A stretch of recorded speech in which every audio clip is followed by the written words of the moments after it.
Pick up with where we started.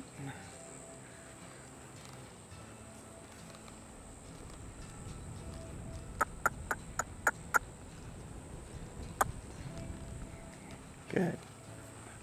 I'll let him quit on that. Even though at the end he is a little bit quick and just kind of threw himself into it, and I don't really like that.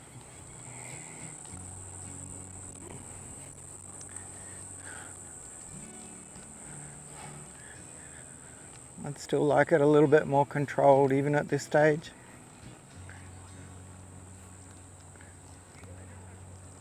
Good, that's better. Nice controlled response.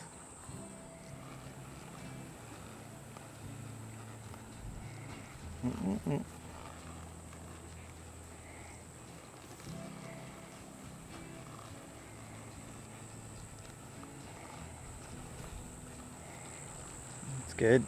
Some of that resistance is just a little bit of impatience, like love to run around and play with the other horses and do his own thing. So it's also a lot of what's going on is slowly educating their self-discipline. Because if they were here on their own, loose, they'd be running around talking to the other horses and investigating and doing things. Not doing weird little maneuvers in an arena because some human felt like they wanted to.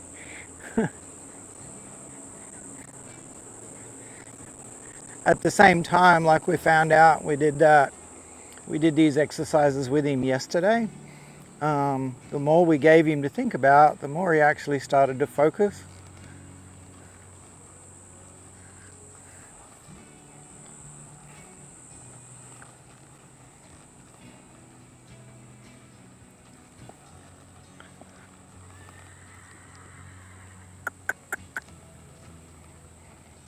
It's a nice step, nice few steps.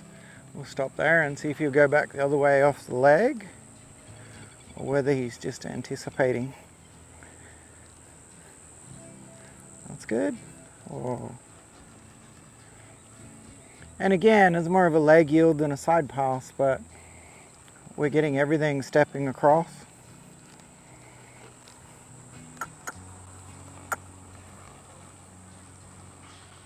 So we're setting him up there for that turn on the hind quarter, and there we go.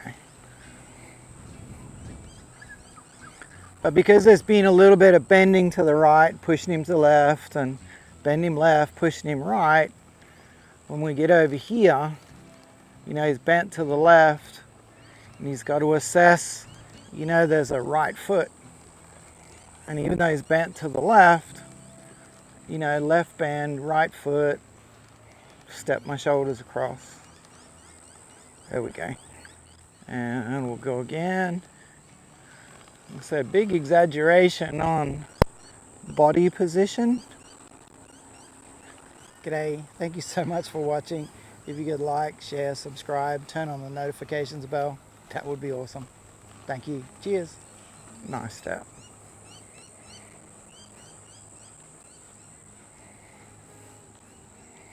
Do some to the left.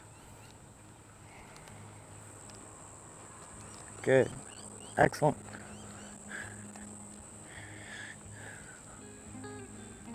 And again.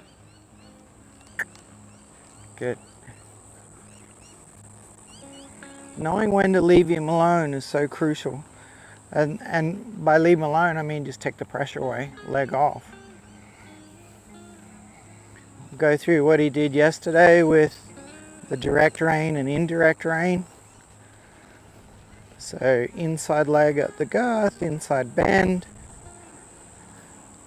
But if I move everything over to the left, that right leg becomes the outside leg, and I want his shoulders to move left.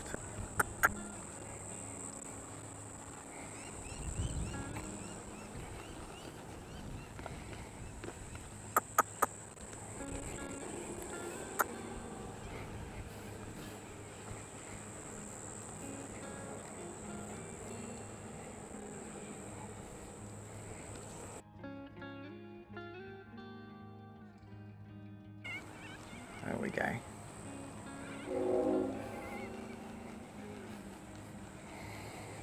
like we've said quite a few times, you know, a lot of this will be a bit sketchy. I kind of want him to feel like he can be a little bit sketchy and there's no major ramifications for that. There's no major. So here's left leg, inside bend.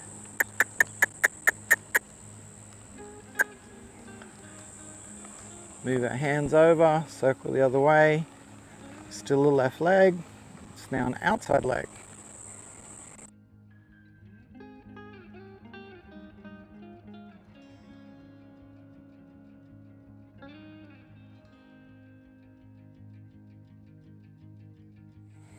And even though I'm aiming for a counter flexion, so it's direct flexion, nose to the inside,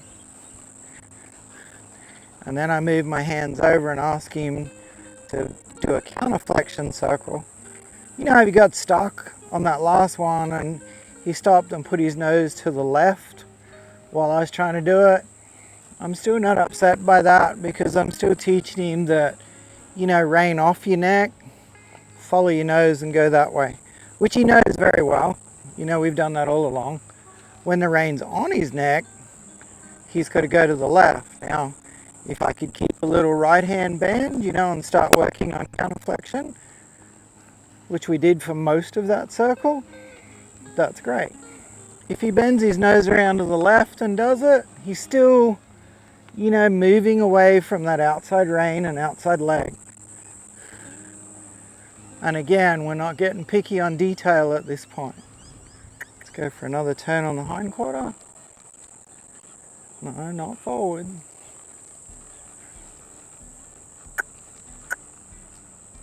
Yep.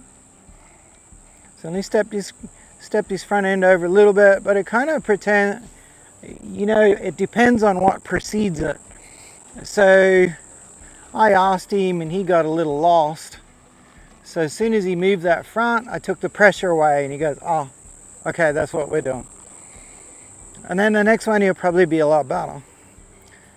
But I asked him to move over and he's like, I don't know what to do, or you're just tuning me out, one or the other, I'm not 100% sure. You know, when he gives me a bit, that's when the pressure goes. And again, we're not being really tough on him here for smaller details. And there he stepped over really good.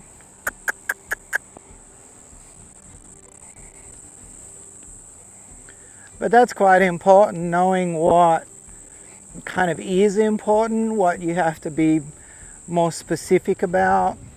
He struggled and then he kind of went, oh, okay, and you know, we settled for a little less, but it was still a move in the right direction. And then it gets softer again.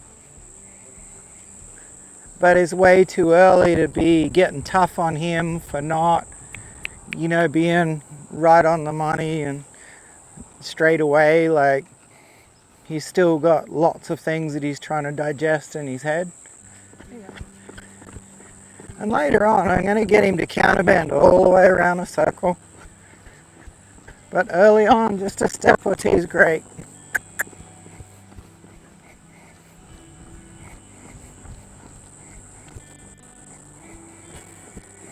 Because it'll build.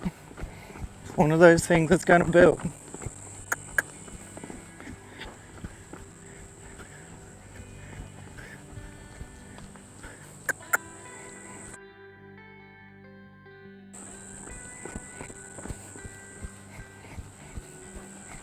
Oh.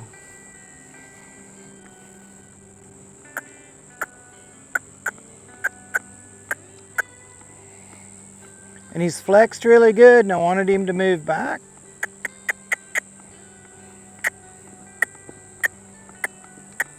So I've clocked to him and he didn't want to move, so I backed it up with my feet, not by pulling on his head. So he came in that gate, and his friend's standing at the float over there.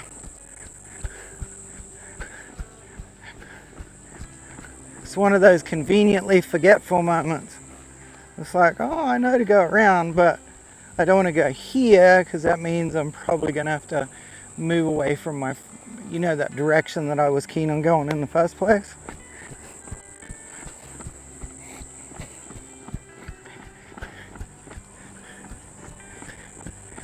But again, this is kind of a measured response, He's very green, and he's actually he's doing a great job. Oh.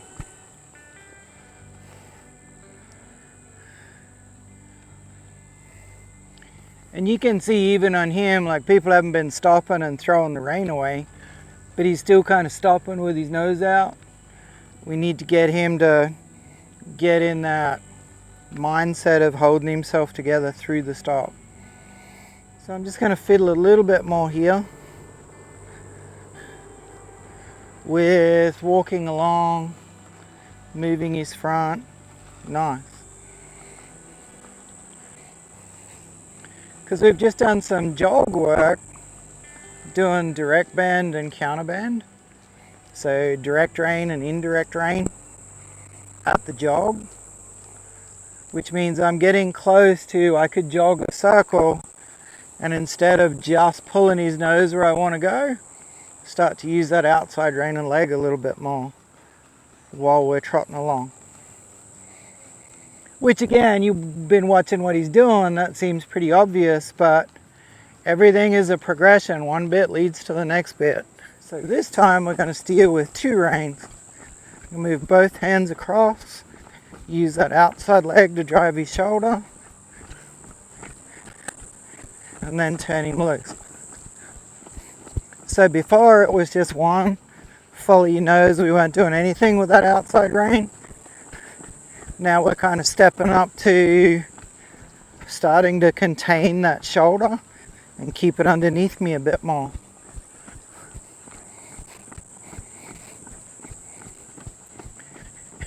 And we're not going to circle as in turn, turn, turn, turn, turn, turn, turn. I'm going to make a corner and let him go. It'll kind of end up being a circle, but this bit again, he's kind of doing that on his own. I'm going to ask him to give to some pressure here. Did a great job. This bit he's doing on his own. So again, the way out for him is very clear. And that's such an important thing on a young horse. What's the goal? What's the way out?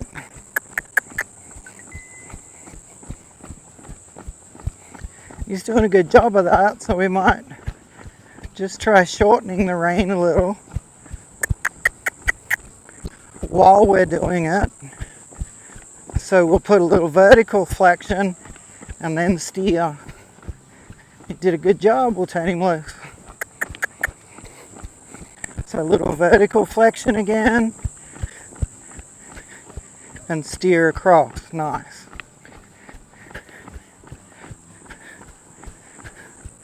Little vertical flexion. Move that shoulder.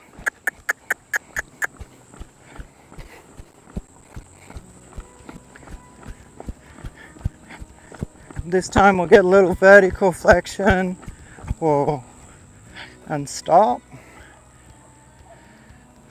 and let him run into that. Like, I didn't move my hands back, I didn't pull on him, but he's got to get in the habit of holding himself together through stop a little better.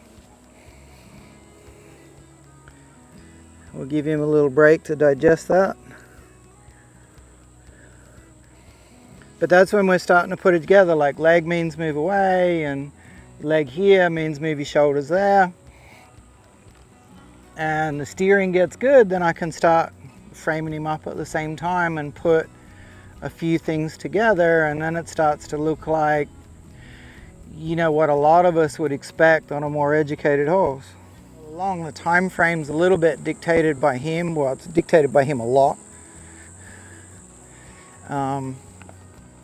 And he's come along reasonably quick. I've certainly had some horses that took a lot longer. I haven't really had horses that went a lot faster. But the other thing is that there's no rush here. Sometimes if I'm wondering, should I step them up and do more? I go, we'll just tread water for another day. Like, we'll just maintain what we're doing for another day.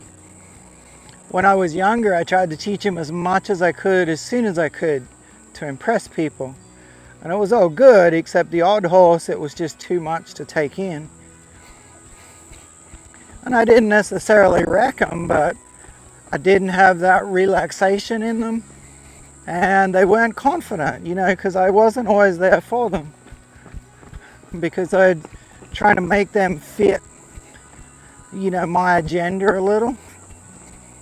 Anyway, back to the task at hand. So we'll step his front end across.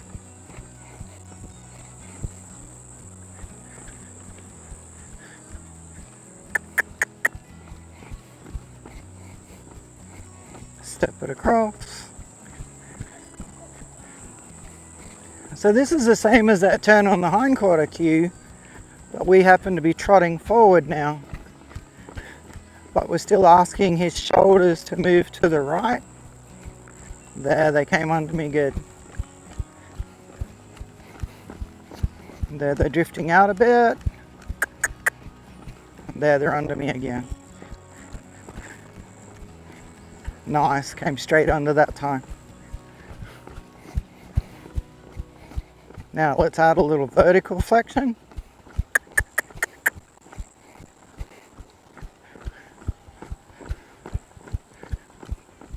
And move his shoulder. Whoop. So he actually did that really, really well. And he kind of stopped, and it was a little bit of a reflex action of mine where I was like, oh, don't stop.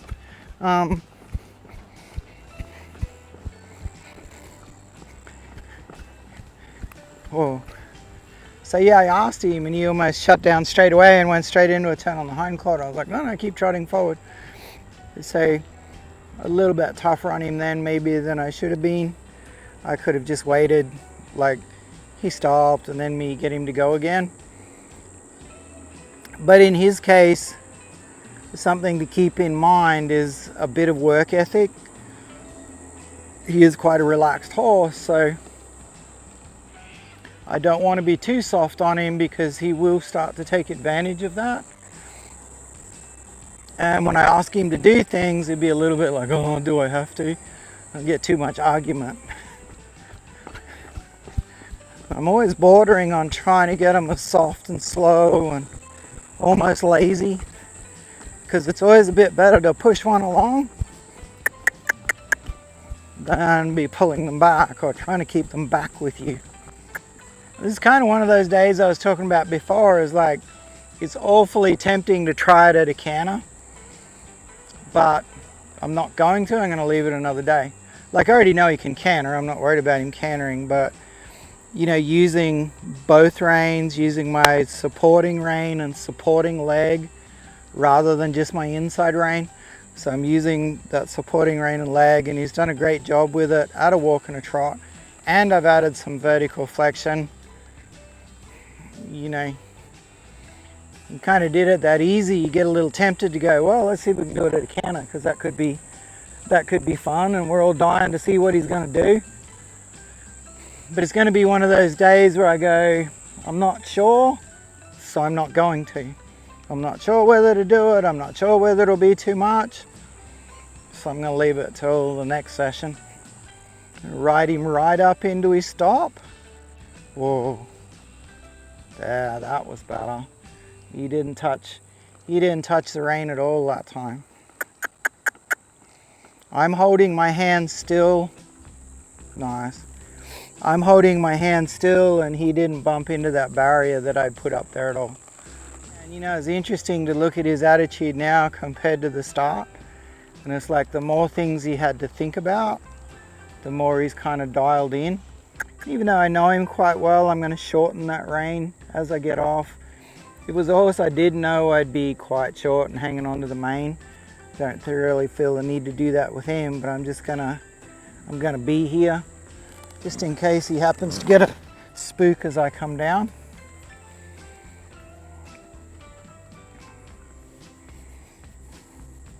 And remember, go out, give your horse a rub.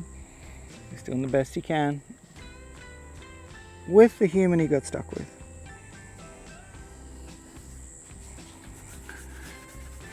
Alright, catch you on the next one. G'day, thank you so much for watching. If you could like, share, subscribe, turn on the notifications bell, that would be awesome. Thank you. Cheers.